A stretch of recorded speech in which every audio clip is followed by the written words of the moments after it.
All right, I'm going to show you how to make a long pin for your TPT products using PowerPoint. The first thing I'm going to show you how to do is make a long pin template in PowerPoint to make this process so much easier. So just open up a blank PowerPoint file and delete whatever comes on, usually like the title and the subtitle things. And then go File, Save At, File, Page Setup. And you're going to have to select different width and height settings. The width that I use is 7 67/100ths, and the height is 11 75/100ths, and it's in inches. And then just go ahead and hit OK. And this just says that the printable area is outside the paper, so just hit OK. So that changes your file size. And then go File, Save As, and you're going to want to scroll down here and save it as a template. And then I just title my long pin template. Now I already have mine saved right here, so I'm not going to save it again, but you'd hit save, and then automatically it will start popping up then when you open your PowerPoint files. So close out of there, and you would obviously save it. Now when I open up PowerPoint, if I go to my templates, there is my long pin template. So go ahead and choose that. All right, and I'm just going to minimize that to use just in a few seconds here. The next thing you're going to have to do is create PNG files for your product. So go ahead and open up one of your products, and you're going to go to File, Save As, Format PNG. Now this saves each individual slide as a PNG file. So I'm going to save it to my desktop just so it's easy for me to find to use. So go ahead and save it. This just says that each slide has been created as a PNG, so hit OK. And leave that open because you're going to use that in just a second as well. And then you're going to want to open up your long pin that you just had open just a second ago. Now I always use the same covers and clip art that I do from my product file onto my long pin so that it all is cohesive and buyers recognize the cover and the PowerPoint, or the long pin, sorry. So just go ahead and go select all and copy it. And you're going to copy it over to your long pin. Now you're done with this file, your original product file, so you can close that and make your other window a little bit larger so it's easier to deal with.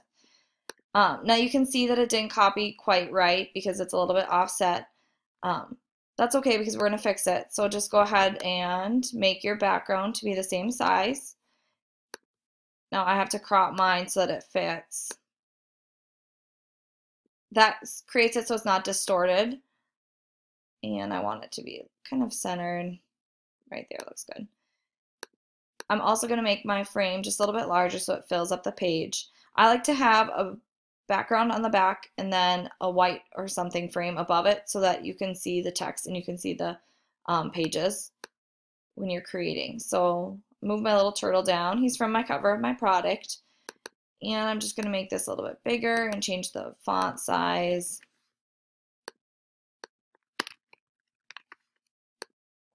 I like to have things centered, so I'm going to go ahead and center that. And I'm going to center Zoo as well, just because I can see it's a little bit offset. Now, I want those two things to be completely together all the time, so I'm going to select them both and I'm going to group them. So they are together. So no matter where I move them now, they're grouped together, which makes it a lot easier to rearrange my page and make it exactly what I want.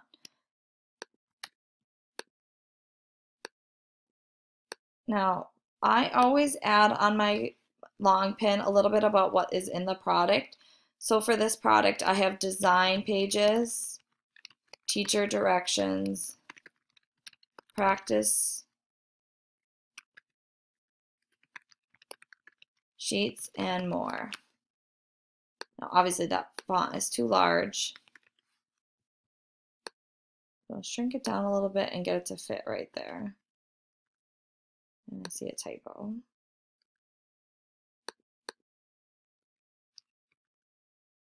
It won't let me fix that for some reason.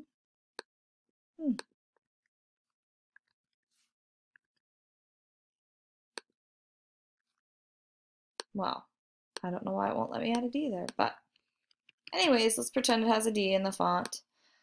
The next thing you're going to want to do then is you're going to want to drag in some of those pages that you created as PNGs from your product file. I'm going to go ahead and open up another file that I have of all my PNGs because this is a zip file so for my product. So I have lots of different components brought in that I'm going to drag some of those pages in as well. So instead of just having from the one file, I'm going to have from multiple here. I would say anywhere between 4 and 6 pages is ideal for your product. Anything more than that just gets to be a little bit busy and makes it hard for readers and viewers to look at your product pins.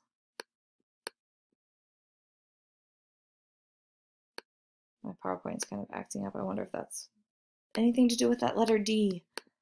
All right, so once I have them in there, I'm going to select them all just by clicking them. And I'm going to go ahead and add a border. This makes it easier so when the pages are overlapped, you can really see the difference between them. And instead of clicking off, I should have selected them. And let's drag them down a little bit. I know they're small looking, but once I get on the page, they really fill up the page quickly. So I just kind of turn, and you just have to keep messing with it until you get what your end goal wants, what you would like it to look like. I'm going to add in a few more pages here.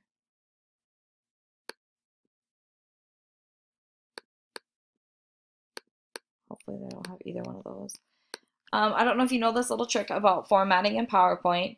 If you're a Mac user, if you click an image that has formatting already applied to it and you Command-Shift-C, that's going to copy just the formatting. So then I can select these 2 pages and Command-Shift-V and paste that formatting on there. So now I automatically have my border on there. So that applies like if you have shadow or anything like that on your images that you want to be applied to more than one image. Sorry, this is really hard to do this and talk at the same time.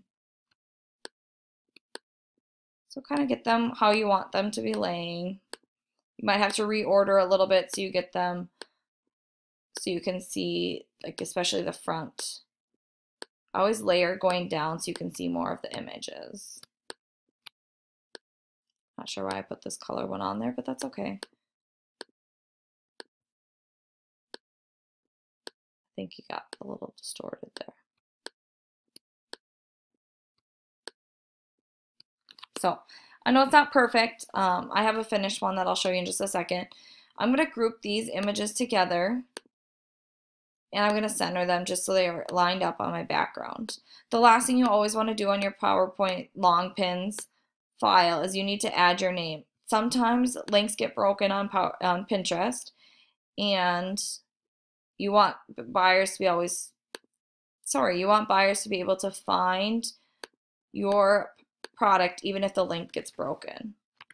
So by putting your name on there, it allows them to do that.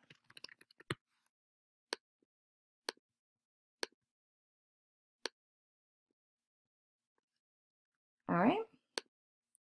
Now you will go up to the top and you can say this is a PowerPoint file too. I usually don't. Once I know it's the way I want it, I just go save as and I save it as a PNG.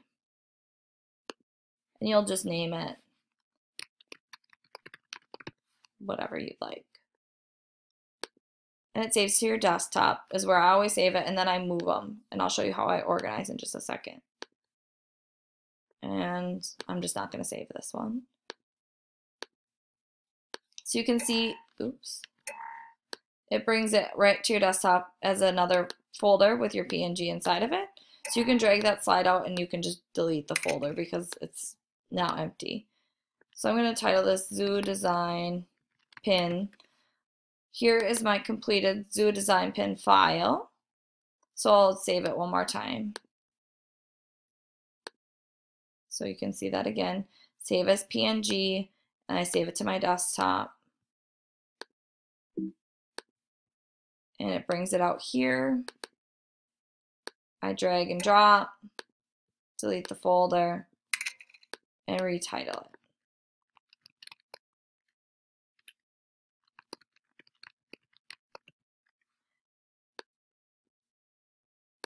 What I've started doing recently is I have a folder on my desktop for Pinterest. I have the long pin files, and then if I save the PowerPoint files, I keep them here. That way if I find an error later down the road, I can easily fix it. And then when I'm uploading to Pinterest, it's really easy to find the long pins because I know I have a folder titled PNG long pins. So I'm going to drag my PNG long pin into there.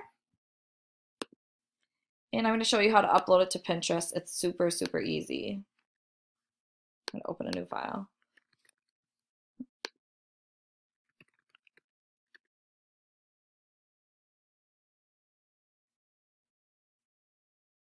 So go to your board that you're going to be pinning it towards. Add pin. And then you upload from your device. And it is on my desktop. Not in my clipart file. That's humongous. It is in Pinterest, PNG long pins, and I called it Zoo Design long pin.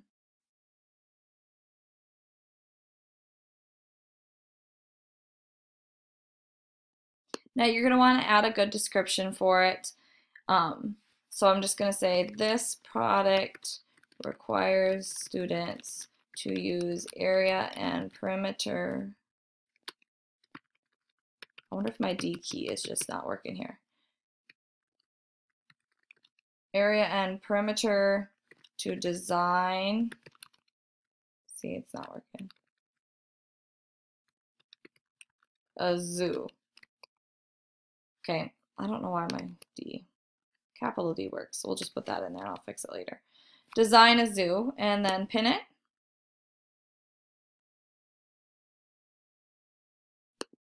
Once it's in there, click See It Now, and then that's where you go edit, and you can enter the source. So that's where you'd put the URL of your TPT product. I hope all this makes sense and that you're able to make your long pins. If you have any questions, I know this was quick. It's my first time doing a video. Let me know if you have any questions. Thanks.